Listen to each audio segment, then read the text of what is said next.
आप देख रहे हैं shining Uttarakhand news. Like, share and subscribe. नमस्कार दर्शकों, आज हमारे पॉडकास्ट में उत्तराखंड के कद्दावर मंत्री और भारत के साथ साथ दुनिया भर में अपने आध्यात्मिकता की वजह से गुरु के श्रेणी को पाने वाले सतपाल महाराज जी हैं, जिनसे हम समसामयिक और उनके खास करके बचपन से लेकर उनके सामाजिक जीवन के बारे में बात करेंगे और जानेंगे कि कैसे शुचिता, पारदर्शिता और ईमानदारी के साथ एक नेता आध्यात्मिकता के साथ दुनिया में पूजा जाता है। हमारे साथ हैं सतपाल महाराज जी। हमारे बहुत से दर्शक ये सवाल करते हैं, महाराज जी से जरूर पूछिएगा कि महाराज जी का बाल्यकाल कैसा था, क्योंकि पॉडकास्ट में हमारी कोशिश है राजनीतिक बातें नहीं करेंगे, आपसे जुड़ी हुई वो बातें जो लोग जानना चाहते हैं। बाल्यकाल में स्कूल में रहा और मैं बोर्डर रहा, तो निश्चित रूप में जैसे गुरुकुल की जो परंपरा थी उसी को मैंने उसका निर्वहन किया है। और साइंस पे मेरी बड़ी अभिरुचि थी, तो अपने कॉलेज में भी मैं साइंस का ही विद्यार्थी था और साइंस को ही मैंने आगे डेवलप किया। और मैं अपने कॉलेज डेज के अंदर ट्रबल शूटर था। कहीं कोई समस्या आती थी तो उसका समाधान मैं ही ढूंढता था। उसका समाधान, बहुत सी समस्याएं हमारे यहाँ आई, उसका समाधान मैं नहीं ढूंढा। तो निश्चित रूप में मैं एक किस्म से सबका ही प्यारा था, स्टूडेंट्स का उसका। उसके बाद हम लोग वाद विवाद प्रतियोगिता करते थे और उसमें मैं काफ़ी शिद्दत से था, तो हम लोग जीतते थे और जीत करके अपने स्कूल में छुट्टी करवा लेते थे। पहला प्रवचन का दिन वो कैसे आया आपके जीवन में? प्रवचन हम लोग करते रहे और ख़ासकर जब हमारे पिताश्री हमारे गुरु महाराज दिवंगत हुए तो उसके बाद प्रवचन करने का मौका मिला और फिर धीरे धीरे हम लोग अभ्यस्त हो गए और फिर धारा प्रवाह करने लगे। किस दुनिया के किस कोने में सबसे ज्यादा जो है आपके प्रवचन पे लोग, ऐसा लगा आपको कि इस देश में? सभी जगह, विशेषकर जर्मनी में, ब्रिटेन में, अमेरिका में, जहाँ लोग साइंस को ज़्यादा समझते हैं और साइंस के एनालॉजी को, उसके उदाहरणों को समझते हैं, वहाँ लोगों ने ज़्यादा उसको पसंद किया और लोग पसंद अभी भी करते हैं। कैसे तैयारी करते हैं महाराज जी, राजनीति के साथ साथ, सरकार के साथ साथ, इतने बड़े? असल में हम लोग धारा एक खिड़की बन जाते हैं और वो स्पिरिचुअल फ्लो हमारे से अंदर से बहने लगता है, तो हम लोग कोई तैयारी नहीं करते उसकी, बल्कि वो एक स्पॉन्टेनियस फ्लो होता है। समय कैसे स्पिरिचुअलिटी का समय तो एडजस्ट करना पड़ता है, क्योंकि आपको पता है कि राजनीति बड़ी व्यस्त होती है और खासकर मुझे पार्टी के लिए कई जगह जाना पड़ता है, कई राज्यों में जाना पड़ता है। मैं छत्तीसगढ़ में गया और उसका भी लाभ मुझे मिला। जैसे भगवान वनवास गए तो वनवास का भी लाभ श्री राम जी को मिला। वनवास के अंदर शबरी का उद्धार हुआ, केवट का उद्धार हुआ, ऋषि मुनियों को दर्शन हुए। तो जब मैं इंटीरियर में जाता हूँ तो वहाँ मैं देखता हूँ कि लोगों की क्या स्थिति है, तो कई आश्रम निर्माण करने का मौका मिलता है और आदिवासियों में हम लोग बहुत काम करते हैं, तो आदिवासियों को काफ़ी हमने आगे बढ़ाया है और आदिवासियों में काफ़ी पकड़।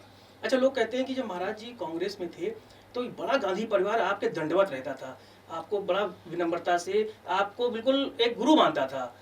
वो जो छवि है आपकी राजनीति में, नहीं, वो आज भी हमारे जो ये मुश्किल काम है भाजपा में लोग हैं, बड़ी श्रद्धा रखते हैं और बड़ा वो सत्कार करते हैं, गुरु की तरह मानते हैं निश्चित रूप में, और सत्कार करते हैं और हम अच्छी ही बात कहते हैं और देश को मजबूत करने वाली बात कहते हैं, साइंटिफिकली बात करते हैं। आप देखिए जैसे गंगा जल है, तो आज साधारण आदमी उसको गंगा जल समझता है, ये पानी है, परंतु जब उसकी टेस्टिंग की गई तो उसमें बायोफेज पाए गए और ये माना जाता है कि गंगा जल के अंदर ज़्यादा बायोफेज हैं जो हीलिंग पावर रखते हैं। यमुना जी के जल से, सरयू के जल से ज़्यादा प्रभावशाली जल गंगा जल है। इसलिए आपने देखा होगा लोग बोतल में रखते हैं, वो सड़ता नहीं है क्योंकि उसके अंदर बायोफेज है। और गंगा का प्रवाह जहाँ से हो रहा है वो सारा क्षीर सागर था, समुद्र के नीचे डूबा हुआ था, और जब कॉन्टिनेंटल शिफ्ट आई तो ये हिमालय निकला और वहाँ से गंगा का प्रभाव होता है। तो गंगा के अंदर औषधीय गुण है, गंगा क्योर कर सकती है। ये तो पेंसिलिन आ गई तो फेस थेरेपी जो है हमारी कम हो गई, नहीं तो पहले जल से ही चिकित्सा होती थी और आज भी उसको हम लोग काफ़ी कुछ आगे बढ़ाना चाहते हैं और चाहते हैं कि गंगा का और अनुसंधान हो, गंगा का प्रभाव और पता चले लोगों को। जैसे गौमूत्र का प्रभाव लोगों को पता चल रहा है, गाय के और भी चीज़ों का प्रभाव पता चल रहा है, तो इसी तरह से साइंटिफिकली स्टडी हो तो गंगा का महत्व समझ में आए। राजनीति में शुचिता, पारदर्शिता और ईमानदारी, ये तीनों का समागम आपके अंदर है। इतने लंबे कैरियर में कोई दाग नहीं, कितना मुश्किल होता है ये बड़ा मुश्किल है, ये बड़ा मुश्किल है। मैं समझता हूँ कि सबको तो संतुष्ट नहीं कर सकते, पर हम मेजॉरिटी को संतुष्ट करके चलते हैं और बैलेंस बना के चलते हैं, ये बहुत बड़ी बात है। और सबसे बड़ी आस्था लोगों में यह है कि भाई महाराज जी का घर खुला रहता है, वहाँ कोई संतरी नहीं रहता, बिना संतरी के घर खुला रहता है और अपनी बात आराम से आदमी कह सकता है। तो ये बहुत बड़ा बिना विश्वास लाभ है। लश्कर के आप चलते हैं? निश्चित रूप में मैं लाव लश्कर के बिना चलता हूँ।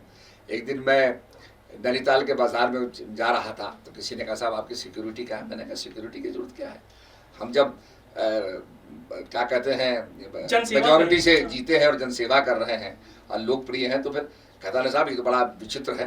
मैंने कहा भाई ऐसी कोई बात नहीं है, एक खड़ा होगा बगल में, कोई प्लेन क्लोज में खड़ा लेकिन उससे होगा, आवश्यकता नहीं है। उसकी जरूरत मुझे नहीं है। मैंने कहा वैसे भी मैंने कहा हम जनता के बीच में रहते हैं, तो मतलब लोग देखते हैं कि बड़ी सामान्य तरीके से महाराज जी चल रहे हैं, तो लोगों को बड़ी खुशी होती है।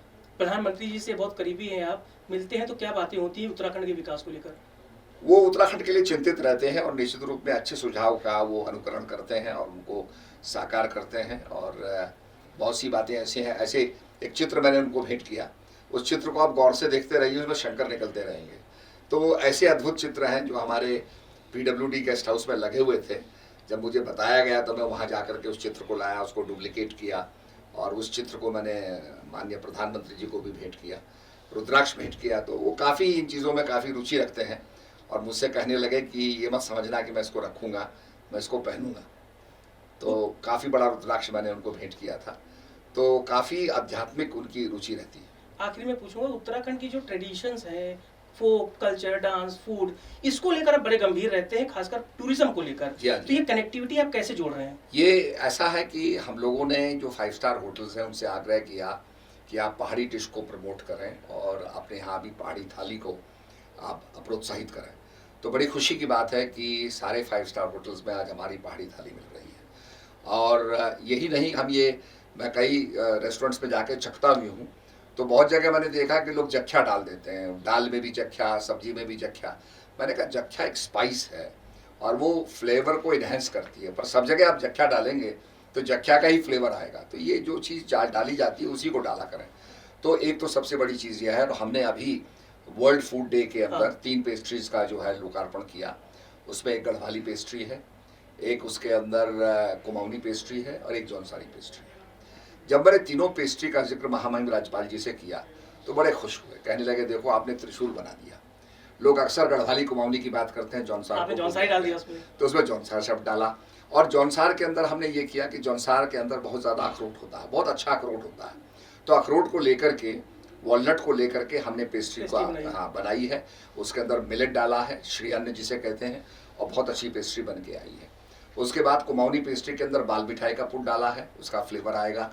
और गढ़वाली पेस्ट्री के अंदर बुरांस का, जो बुरांस हमारा राजकीय जो पुष्प है, ऑफिशियल पुष्प है, उसका फ्लेवर डाला है। इसके बाद हम लोग सीबक थॉर्न की और गोजी बेरी की और इसमें केसर की हम पेस्ट्री और ला रहे हैं। तो मेरा ये कहना था, मैंने बल्कि सारे बेकर्स आए हुए थे उनको मैंने बताया कि जब इटली की महारानी नेपल्स गई तो नेपल्स के लोगों ने कहा कि महारानी का स्वागत कैसे करें, तो एक पिज़्ज़ा बनाया और पिज़्ज़ा के अंदर 3 कलर डाले, क्योंकि इटली का जो फ्लैग था वो ग्रीन, वाइट और रेड कलर का है।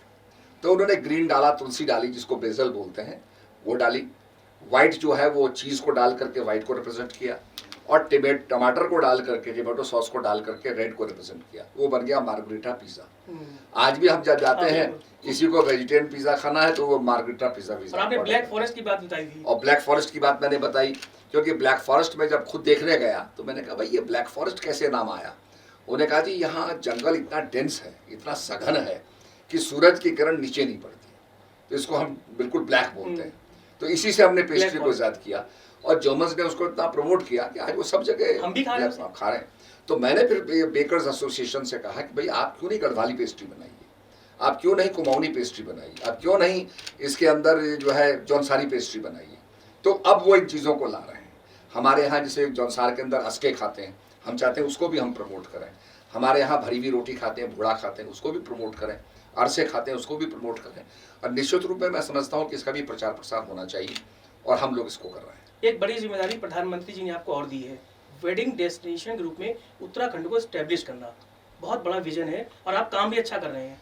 वेडिंग डेस्टिनेशन के लिए हम ये कर रहे हैं कि हमने सब होटल से कहा है कि अपने आप को अपग्रेड करें और सुविधा को अच्छा बनाएं और पूरी कैपेसिटी को बढ़ाएं।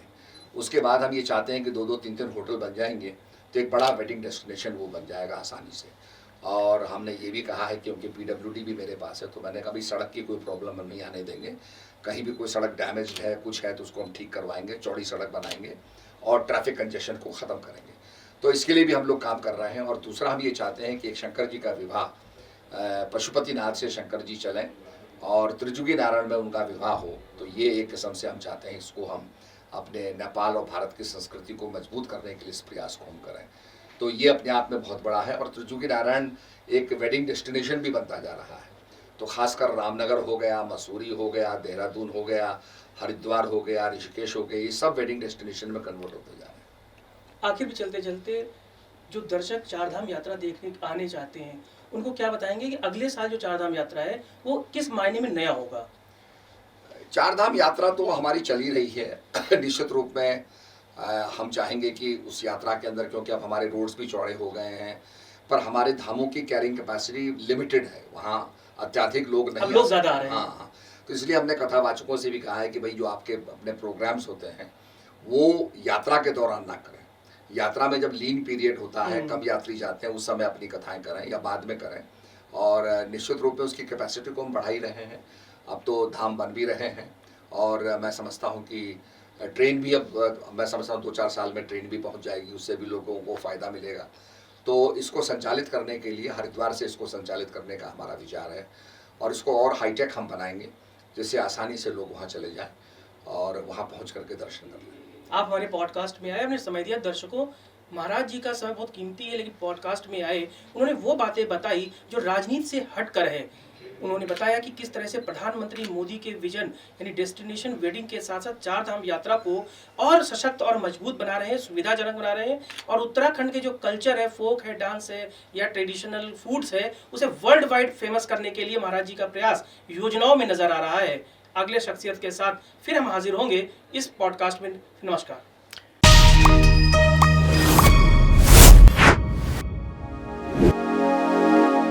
आप देख रहे हैं shining Uttarakhand news. Like, share and subscribe